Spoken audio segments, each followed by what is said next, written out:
como tratar ronco e apneia com MyoBrace. Essa semana foi campeã de procura tanto de paciente como de colegas querendo saber sobre tratamento para pacientes e também para eles próprios ou indicar para pacientes. Vamos lá, o ronco e a apneia, eles têm muitos fatores associados, muitas causas. Já vou começar diferenciando e depois eu vou falar das causas e como que a gente, como dentista, junto com o sistema MyoBrace, consegue tratar o ronco e a apneia. Então, o ronco, ele é uma pré-apneia. Se a gente tem um paciente que tem ronco, se não for tratado, ele vai se tornar um paciente apneico, ele vai desenvolver a apneia. O ronco, ele é só o início de uma doença chamada apneia. E o paciente que já tem apneia já tem muitas consequências instaladas dentro dele que ele nem tem noção, como por exemplo, uma pressão alta, uma pressão arterial alta. Fora uma série de outros problemas que eu costumo falar em aula e às vezes em vídeo eu consigo também comentar, e a ideia desse vídeo é dar uma explicação inicial, tanto para colega como para paciente. Então, o ronco e a apneia estão associados, eles andam junto. Outra coisa, para diagnóstico de ronco e apneia, é um assunto muito extenso, vou tentar deixar ele bem fácil de entender. Para o diagnóstico de ronco e apneia, o ideal é que qualquer paciente que chegue no nosso consultório, para um diagnóstico completo, para um check-up geral, a gente faça uma polissonografia. E eu tenho aqui no consultório, eu faço uso do Biologix, que inclusive está aqui já carregadinho para entregar para o próximo paciente. Ele faz uma polissonografia do tipo 4, onde o paciente leva para casa dele, coloca... Ai, tô tocando, vou deixar tocar. Ele coloca no dedinho dele aqui, e aí ele consegue dormir e monitorar o sono dele dessa forma. E aí, esse paciente, a gente vai ter um diagnóstico inicial. Por quê? Tem muitos pacientes que acham que não roncam e, na verdade, eles roncam. O exame de polissonografia, ele já indica. Eu tô falando de muitos, tá? Muitas vezes a gente acha que não ronca, mas ronca.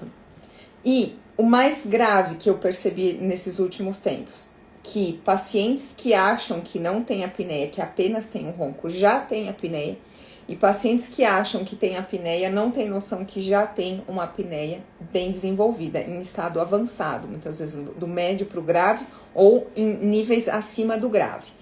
E aí, esse paciente tem uma noção melhor da gravidade dele e a gente começa a explicar quais são as razões e como que nós, como dentistas, podemos atuar dentro de todas as razões que estão por trás.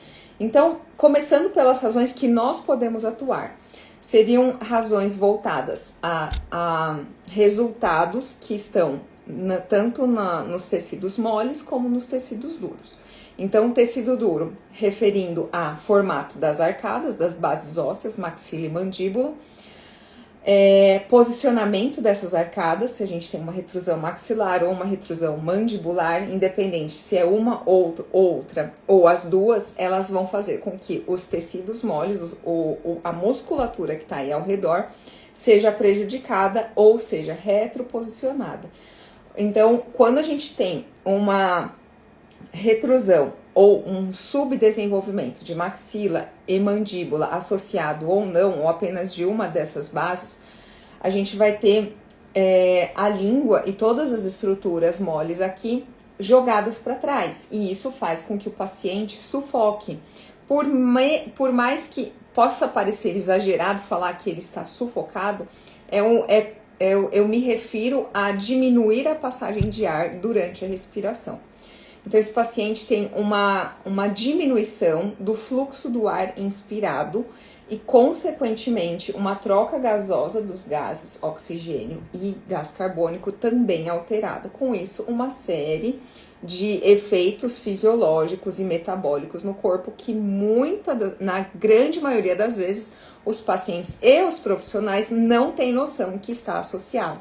Um problema respiratório durante o sono, que são os distúrbios respiratórios do sono, que podem manifestar como ronco e apneia, mas também como bruxismo e apertamento, gerando disfunções temporomandibulares ou DTMs. voltando, dentro desse problema estrutural, que seria um subdesenvolvimento da maxila e da mandíbula, a gente também tem uma diminuição do formato das arcadas. Então, eu sempre tenho aqui e recomendo que todo mundo tenha modelos de acrílico para mostrar para o paciente. Então, quando a gente tem uma arcada bem desenvolvida, isso mostra que esse paciente tem a língua bem posicionada. Então, o paciente que chega aqui com uma arcada bem desenvolvida, que não usa o aparelho fixo, que, enfim, que nunca precisou usar aparelho fixo, eu sei que esse paciente, ele tem um bom posicionamento de língua no palato, ele tem uma respiração nasal e não tem as consequências que os outros pacientes têm. Então, quando o paciente chega com as arcadas atrésicas ou muito fechadas, os dentes apinhados, pode acontecer duas coisas. Ou da arcada estar muito fechada, né, menor, ou ela estar fechada, mas também com os dentes apinhados, encavalados ou tortos.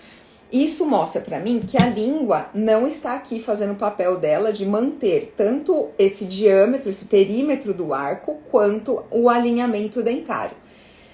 E aí, esse paciente, qualquer paciente que chega com uma má oclusão, um desnivelamento, um desalinhamento dentário, eu sei que ele tem uma disfunção muscular e respiratória associada. Então, quando esse paciente tem uma arcada que não colabora, não deixa essa língua repousar lá em cima, ele consequentemente vai deixar a língua para baixo. A língua para baixo também vai acabar escorregando para trás e para baixo. E isso faz com que a passagem de ar aqui atrás diminua. Diminuiu a passagem de ar, esse paciente vai ter um comprometimento respiratório, um comprometimento do sono, que ele não vai conseguir entrar no sono profundo, relaxante, restaurador e reparador. Ele vai ter consequências durante o dia, desde o acordar, que é um paciente que sempre vai precisar, ao acordar, dormir mais um pouquinho, aquele paciente que sempre coloca a soneca, que mesmo que ele chega na hora, ele usa a soneca o máximo que der.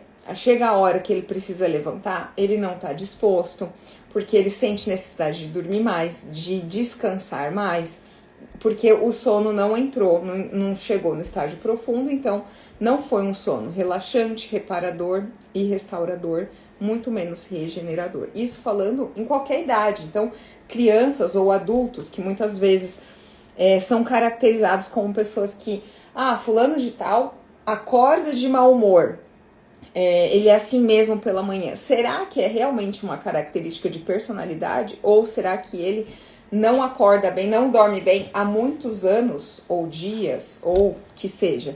Então, muitas vezes, tem muita gente generalizando comportamentos como esse de acordar de mau humor e esquecendo de analisar como que foi essa noite, ou essas noites, ou essa vida toda, dormindo com distúrbios respiratórios do sono.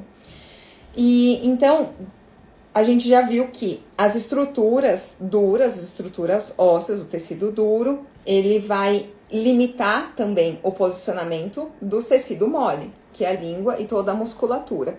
Então, a gente precisa melhorar essa estrutura aqui e reposicionar essa mandíbula para liberar a passagem de ar e esse paciente ter um sono ideal. Então, dentro do tratamento do sono, do ronco e da apneia com a odontologia miofuncional, nós, como dentistas, vamos conseguir orientar esse paciente e ajudar através do uso de um aparelho para posicionar melhor esses tecidos duros, a estrutura óssea, para otimizar essa arcada, então melhora o posicionamento dos dentes. E também vamos entrar com exercícios, muitas vezes até indicação de fono, para readequar essa musculatura que está em disfunção juntamente com a respiração, ok? Então, dentro da odontologia miofuncional, nós vamos, dentistas, atuar dessa forma. Porém, o ronco e a apneia têm outras causas associadas. E dentro dessas causas, eu costumo, essa conversa, inclusive eu tenho um paciente marcado para sábado, e essa semana eu tive algumas pessoas comentaram comigo, o colega comentou hoje, ontem também perguntaram para mim sobre colegas que precisam desse tratamento, amigos que precisam desse tratamento, e eu achei melhor gravar esse vídeo. Então, toda vez que eu tenho essa primeira consulta, eu tenho um risco-rabisco aqui na mesa e eu sempre acabo escrevendo. Um dia, eu peguei todas as coisas que eu escrevi e mandei para uma amiga minha. Inclusive, eu deixei até aberto aqui na tela do lado para não esquecer de nenhum item. Então, já falei dos 2 itens que nós, como dentistas, trataremos do nosso paciente que tem distúrbios respiratórios do sono. Então, as questões de tecido duro, arcadas atrésicas, posicionamento maxilomandibular, e também da parte de tecido muscular. A gente entra com exercícios, reeducação da respiração e reeducação da mastigação e também da deglutição. São as principais funções do sistema estomatognático que estão associadas no paciente que tem distúrbios respiratórios do sono. E aí, a gente também vai precisar entrar com as outras análises. Apesar de ser mais frequente em adultos, em homens, em pessoas com mais de 40 anos, também acontece bastante com mulheres, crianças, em todas as idades, porque as disfunções respiratórias e musculares e problemas maxilomandibulares podem estar presentes em qualquer idade. Então, antigamente, acreditava-se que o paciente que é homem, acima do peso e que tem mais de 40 anos, era o paciente que é comum de ter, ou esperado que tenha, ou que seja normal que ele tenha ronco e apneia. Mas hoje não, há muitos anos, sabe-se que crianças pequenas, magras, meninas, mulheres magras também têm, se tiver disfunção respiratória e muscular, também vai ter o ronco. Porém, o peso corporal, estar acima do peso, é um agravante bem forte. Outra coisa, cigarro, uso frequente de álcool, bebida alcoólica, medicamentos como ansiolíticos, antidepressivos, acabam causando relaxamento da musculatura. Deixa eu ver, dar mais uma olhadinha aqui. Atividade, falta de atividade física. O paciente que é muito sedentário, ele tem toda a musculatura dele flácida. Aqui é a mesma coisa, músculo esquelético da mesma coisa, a língua. Alimentação, se esse paciente não cuida da alimentação, come muito antes de dormir ou pouco tempo antes de dormir, isso altera o sono. O estilo de vida, o que ele faz durante a vida, se tem uma vida muito estressante, não tem tempo para descansar, não tem tempo para relaxar, tem a vida muito estressante, acaba alterando o sono também, não só emocionalmente, mas fisicamente também. E aí entra também questões mais simples, talvez mais simples de serem corrigidas e muitas vezes a gente não tem noção, como um quarto quente, por exemplo, um quarto muito abafado, é um quarto que vai aumentar a respiração desse paciente, ele vai hiperventilar, e a hiperventilação é um distúrbio respiratório que pode acontecer durante o sono simplesmente porque o ambiente onde a pessoa dorme está muito aquecido. E aí entra a questão da roupa, que ela dorme, o pijama, o tecido dos lençóis, se esse quarto é refrigerado ou não. Fora tudo isso que eu já comentei. Tem outras alterações que podem ser corrigidas e aí a gente pode recorrer a outros profissionais, como precisar fazer exames de sangue para a gente ver se esse paciente está precisando de nutrientes, está precisando fazer uma modulação hormonal, uma adequação de outras consequências que ele já teve no seu organismo. Então, esse vídeo foi para falar um pouquinho sobre o ronco e a apneia e como o MyoBrace e a odontologia miofuncional pode ajudar. A gente entra com as correções que nós, como dentistas, podemos atuar e depois a gente orienta em relação a esses outros fatores subjacentes e encaminha o paciente para que ele se torne responsável pela sua autocura. Eu gosto muito de falar que a odontologia miofuncional é a odontologia da autorresponsabilidade e da autocura do paciente, tá bom? Então, se ficar alguma dúvida sobre esse vídeo, sobre esse tema, pode colocar aqui embaixo do vídeo que eu respondo.